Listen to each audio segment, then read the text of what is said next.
साथियों नमस्कार। पुनः आपका स्वागत है आपके इस चैनल देसी लंदन टॉक यूट्यूब चैनल पर।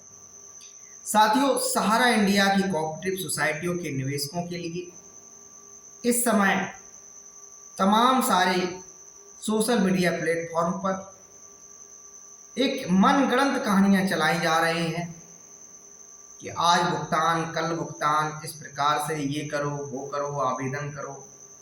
तमाम मनगढ़ंत कहानियां का शिकार सहारा इंडिया के निवेशक भी हैं। मैं देखता हूं ऐसे ऐसे ही सोशल मीडिया पर चैनल्स हैं जिन्होंने कभी भी आपको जागरूक करने का काम नहीं किया, जिन्होंने कभी भी वो मार्ग नहीं दिलाया, कभी वो रास्ता बताने का काम नहीं किया जिससे सहारा इंडिया के निवेशकों को सच्चाई से वास्ता हो सके और जानकारी मिल सके सहारा की कौन सी सोसाइटी का पंजीकरण कहाँ से हुआ है और कौन सी कंपनी का लाइसेंस कहाँ से है।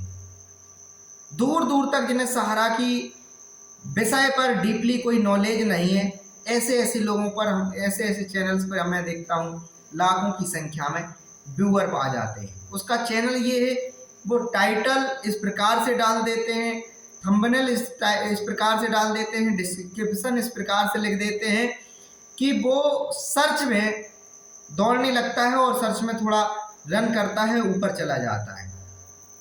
तो साथियों, मैं कहूँगा आप बेवजह के तमाम सारे ऐसे वीडियो देखने से अच्छा है थोड़ा धैर्य रख लें।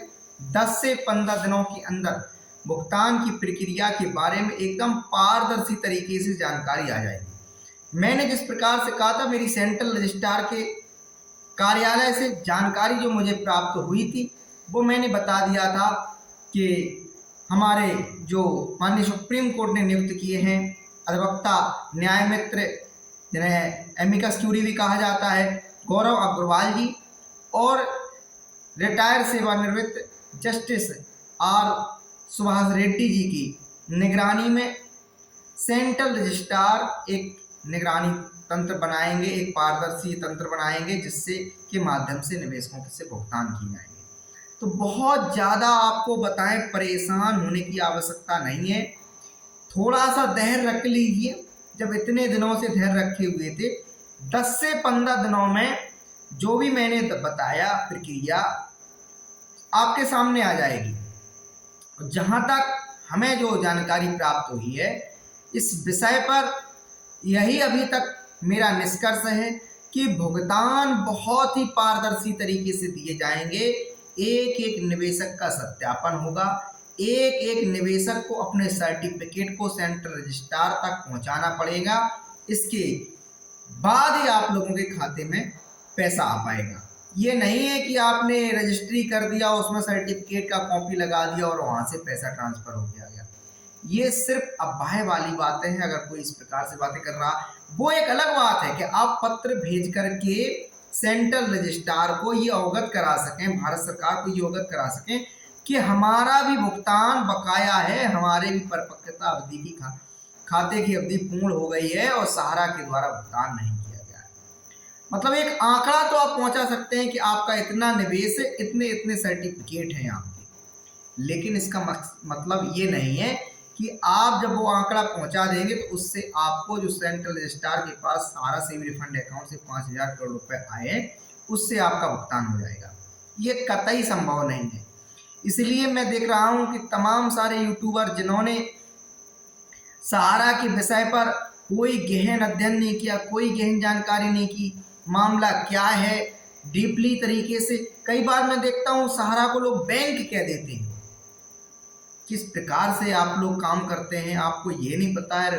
बैंकों का लाइसेंस भारतीय रिजर्व बैंक के द्वारा दिया जाता है। आप किस प्रकार से काम करते हैं। सहारा की सोसाइटियां हैं, सहारा की जो बाकी कंपनियां हैं, तो आप सहारा को इतना समझ लिए बैंकिंग संस्थान नहीं है। सहारा की जो सोसाइटियां हैं वो सेंट्रल रजिस्ट्रार से हैं। सहारा क्यूसॉप कोऑपरेटिव मंत्रालय कह सकते हैं या रजिस्ट्रार कह सकते हैं, केंद्रीय जो कंपनी ऑफ रजिस्ट्रार होते हैं उनके यहाँ से पंजीकृत हैं। तो इस प्रकार से मैं आप लोगों से अनुरोध करूंगा, थोड़े से धैर्य की बात है। जब तक आपको करना है, आप एक एक दो दो घंटे के 15-15 मिनट के बार बार, पहले आप किसी और का वीडियो देख लीजिए, फिर उससे मन नहीं भरा फिर किसी और भी का वीडियो देख लीजिए। इससे अच्छा है उतना समय जितना आप उन वीडियोज में आप लगा रहे हैं, उससे अच्छा कि आप अपने सेल्फ के वीडियो में लगाइए। आप अपने सर्टिफिकेट को सहारा में जो भी आपने निवेशित किया है उन सर्टिफिकेट को अपने सामने रखिए और सामने एक वीडियो अपना अपलोड कीजिए, पोस्ट कीजिए, सोशल मीडिया पर डालिए। उसमें सरकार से अपील कीजिए कि हमारे पास ये समस्या है, हमने कितनी मेहनत से अपनी बात, अपनी पीड़ा, अपनी तकलीफ उस वीडियो में रखी है, इतना पैसा हमने निवेश किया है, सहारा ने हमें इतना रिटर्न का वादा किया था। अब सहारा ने कार्यालय बंद कर दिया है या चल रहा है, जो भी व्यवस्था में चल रहा है, उस बात को आप रखेंगे तो वो ज़्यादा सार्थक परिणाम देगा, बजाय इस बात के कि आप तमाम सारे गुमराह करने वाले सिर्फ इस मकसद से वो वीडियो बनाए जाते हैं कि उनका जो रेवेन्यू आए, आप वीडियो देखने से जो ये ऐड आएगा उससे उनके पास कमाई हो सके। तो हम देखते लाखों में व्यू आ जाते हैं, क्योंकि उनका कोई आपसे हमदर्दी नहीं है, कोई लगाव नहीं, वो उनका एक व्यापार है, वो एक बिजनेस है, एक तरीके का उनका वो बिजनेस चल रहा है। इस वजह से वो थोड़ा उसमें समय देते हैं, डिस्क्रिप्शन अच्छा लगाएंगे, टाइटल अच्छा लगाएंगे, थंबनेल अच्छा लगाएंगे, जो कि वो रन कर जाए, वीडियो ऑटोमेटिक सर्च में आने लगे। जैसे आप यूट्यूब खोलें तो उसी का वीडियो पहले आए। इस प्रकार की एक व्यवस्था सर्च इंजन में की जाती है। बाकायदा वीडियो जब अपलोड ये लोग करते हैं, ट्रेनिंग लेके बैठे हुए थे। और जो हम जैसे तमाम सारे यूट्यूबर हैं, वो यूट्यूबर नहीं, वो सहारा इंडिया द्वारा ठगे गए, गुमराह किए गए निवेशक हैं, या बहुत सारे ऐसे लोग हैं, एजेंट हैं। तो साथियों, जो पीड़ा एजेंट और जो पीड़ा निवेशक रख सकता है, वो बाहरी के अन्य स्रोत के लोग नहीं रख सकते, क्योंकि एजेंट और निवेशक को सहारा की सत्यता पता है कि सहारा ने कितनी स्कीमों का संचालन किया, कितनी स्कीम्स में हमारा पैसा जमा है, कौन सी ब्रांच में पैसा जमा है, कितना रुपए जमा है, कितना इस स्कीम के अंदर रिटर्न करने का भरोसा दिया गया था, कितने दिनों से पेंडिंग है। इतनी अच्छी जानकारी निवेशक और एजेंट के पास है, इतनी अच्छी जानकारी बाहरी अन्य स्रोतों के पास नहीं हो सकती है। इसलिए अनुरोध करूंगा आप लोगों से कि अगर आप बेफजूल के वीडियो में अपना समय लगा रहे हैं, इतने में आप एक पत्र लिख दीजिए सेंट्रल रजिस्ट्रार के लिए, सहकारिता मंत्रालय के लिए, या सेबी के लिए, या प्रधान, मैं कहता पीएमओ से अच्छा कोई ऑप्शन नहीं है। 13 करोड़ लोग जब हर दिन प्रयास करेंगे, प्रधानमंत्री कार्यालय पर पत्रों के माध्यम से दबाव बनाएंगे, तो सरकार को आपके लिए 2 से 3 लाख करोड़ रुपए का बजट निर्धारित करना पड़ेगा। बजट निर्धारित नहीं करेगी भुगतान देने के लिए, तो सरकार को सहारा समूह की संपत्तियों को बेचना पड़ेगा, आपके भुगतान कराने पड़ेंगे। देखिए, आपकी लड़ाई आपको स्वयं लड़ना है। मैं बार बार कहता हूं कि आपको कोई मार्ग दिखा सकता है, मंजिल प्राप्त करने के लिए कोई आपको उंगली पकड़ कर नहीं ले जा सकता, आपको इंगित कर सकता है कि इस रास्ते से चले जाइए, अगर आपको अच्छा लगता है तो चले जाइए। तो तमाम सारे हम देखते हैं, अब नाम क्या लें, नाम तो आते हैं। एक पीछे में उन्होंने बोर्ड लगा लिया बढ़िया सा, 2-4-5 हज़ार रुपए खर्च करके 4 लाइनें लिख दी उन्होंने उस पर, और उन 4 लाइनों की सारे 15 मिनट का, 10 मिनट का, 20 मिनट का, 25 मिनट का वीडियो लोड कर दिया। अरे, अगर तुमको सहारा के निवेशकों से हमदर्दी है, सहारा के जो पीड़ित एजेंटों से हमदर्दी है, तो उन्हें बताइए कि भुगतान के क्या रास्ते हो सकते हैं। भुगतान के रास्ते यही हैं साथियों, जितना ज़्यादा से ज़्यादा हो सके अपनी पीड़ा को सरकार के समक्ष उठाइए, सरकार के प्रतिनिधियों के समक्ष उठाइए, जितनी ज़्यादा से ज़्यादा हो सके वीडियोज लोड कीजिए सोशल मीडिया के अंदर, सेल्फ के वीडियो बनाइए, सर्टिफिकेट दिखाइए सरकार को वीडियो के माध्यम से, देख लीजिए हमारी पीड़ा को, हमारी तकलीफ को। ज़्यादा से ज़्यादा पत्र भेजिए प्रधानमंत्री कार्यालय को, और कहीं आपके क्षेत्र में ज्ञापन देने जा रहे हों लोग तो ज्ञापन दीजिए, सांसद विधायकों से मिलिए। यही वो रास्ते हैं, आंदोलन ही वो रास्ता है, वो सहारा के निवेशकों को भुगतान दिलाएगा। कानूनी लड़ाई और आंदोलन, ये दोनों साथ लेकर चलना है। अब आप हम इस प्रकार से कल से आने लगेगा पैसा, परसों से आने लगेगा पैसा, और सहारा के निवेशकों की हो गई है बल्ले बल्ले, ये सब तड़क भड़क जो डिस्क्रिप्शन और थंबनेल टाइटल इसीलिए डालते हैं लोग कि आप उस वीडियो पे क्लिक कर दें और उनका काम हो जाए, उसमें जो ऐड आए उससे उनकी कमाई हो जाए। साथियों, मैं स्वयं सहारा द्वारा ठगी का शिकार हूँ। अपनी मैं कानूनी लड़ाई भी लड़ रहा हूँ, अपनी मैं आवाज़ भी उठाया रहा हूँ और समय समय पर वीडियो के माध्यम से मैं अवगत कराता हूँ कि सेबी के माथे पर भी किस प्रकार से एक प्रकार का ये धब्बा है। सहारा सेबी जो विवाद है, सिर्फ इसमें सुब्रत राय को दोषी ठहरा देना से काम नहीं चलने वाला। जितना निवेशकों का भुगतान लटका है उसमें सिर्फ सुब्रत राय जिम्मेदार नहीं है, सहारा का शीर्ष प्रबंधन जिम्मेदार नहीं है, सेबी भी उससे कई गुना बड़ी जिम्मेदार है निवेशकों के भुगतान के पीछे। वो एक अलग बात है, सहारा के शीर्ष प्रबंधन और सुब्रत राय ने रूल एंड रेगुलेशन जो भी सेबी के रहे उनका फॉलो नहीं कर किया होगा, तभी ये भुगतना पड़ा। लेकिन मेरा एक सवाल है आप समस्त निवेशकों की तरफ से, आपका भी यही सवाल है, मैं समझता हूँ तमाम सारे निवेशक हमसे फोन कर करके इस बात को कहते हैं, सर ये बताइए कि ठीक है सुब्रत राय के खिलाफ तो कार्रवाई होनी चाहिए, लेकिन ये बताइए सेबी के पास जो पैसा पड़ा हुआ है और सेबी के द्वारा लगातार कार्रवाइयाँ की जाती हैं सहारा समूह पर, या उससे निवेशकों को क्या मिला? उससे देश में 15 लाख जो सहारा के अंदर काम करने वाले एम्प्लॉय थे, कार्यकर्ता थे, एजेंट थे, उनको क्या मिला? इस देश की जीडीपी का को क्या मिला? इस देश की आर्थिक वित्तीय हालात को क्या फायदे हुए? इनकम टैक्स को क्या फायदा हुआ? जीएसटी का क्या हुआ?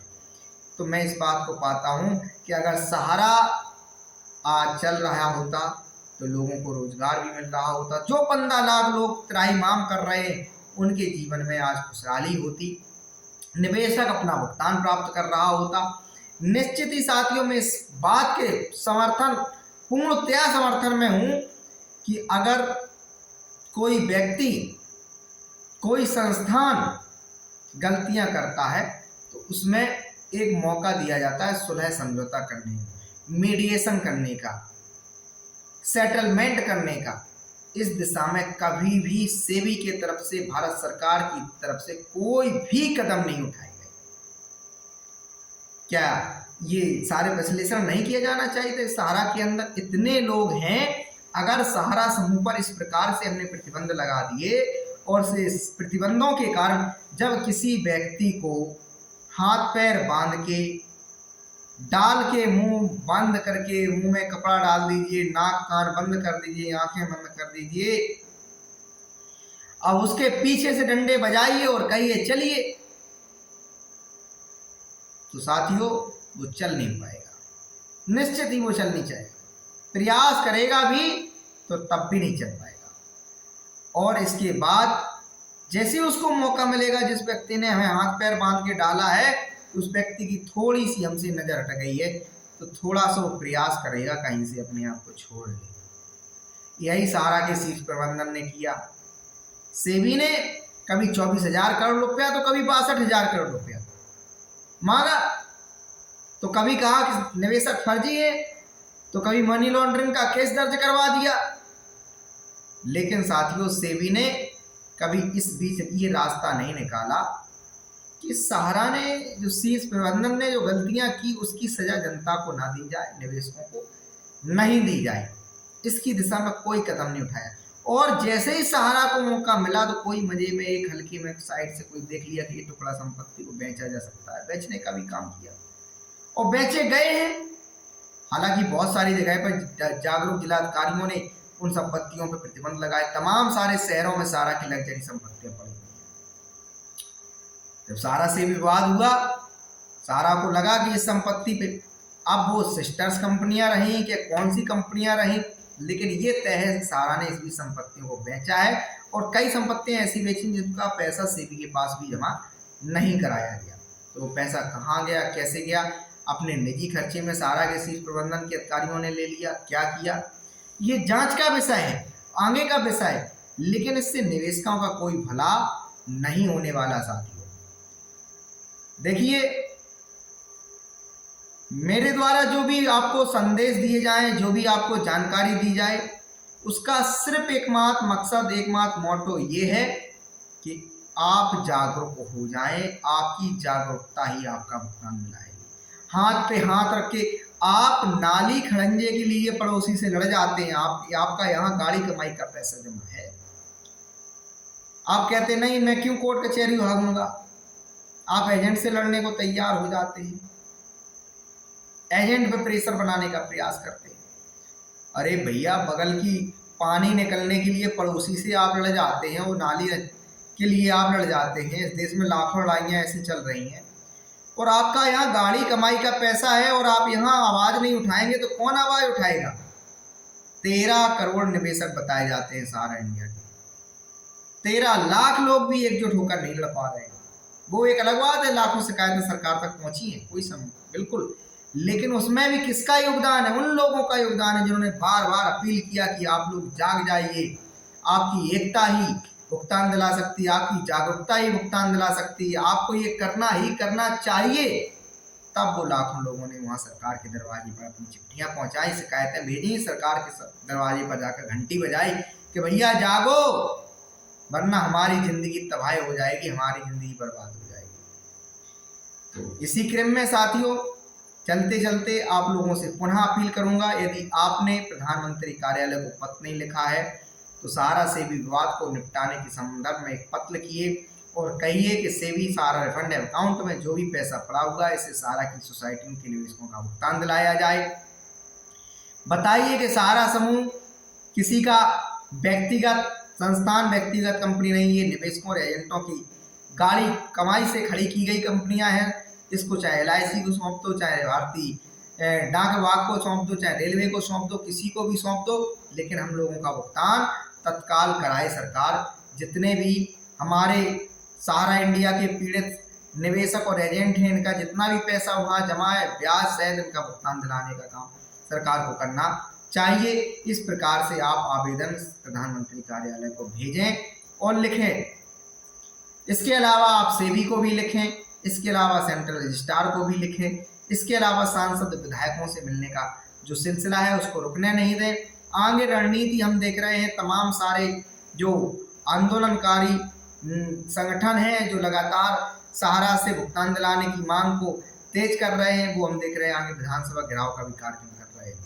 जैसे अभी हाल ही में जानकारी मिली है, 14 अप्रैल को राजस्थान में जयपुर में संयुक्त ऑल इंडिया संघर्ष न्याय मोर्चा के अभयदेव शुक्ल जी के नेतृत्व में तिरंगा यात्रा निकाली जाएगी, राष्ट्रगान का आयोजन किया जाएगा, राष्ट्रीय गान गाया जाएगा और इसके बाद विधानसभा पर पहुंचकर सरकार से कहा जाएगा, कांग्रेस की वहाँ जो अशोक गहलोत की सरकार, उससे कहा जाएगा कि हम निवेशकों की भुगतान दिलाएं, चाहे तो सहारा की संपत्ति राजस्थान में है उनको बेचें, उनको नहीं बेचते हो तो सरकारी राजकोष से एक बजट राशि निर्धारित करके सहारा के निवेशकों का भुगतान दिलाएं। यही साथियों वो वास्तव में सच्चे रास्ते हैं।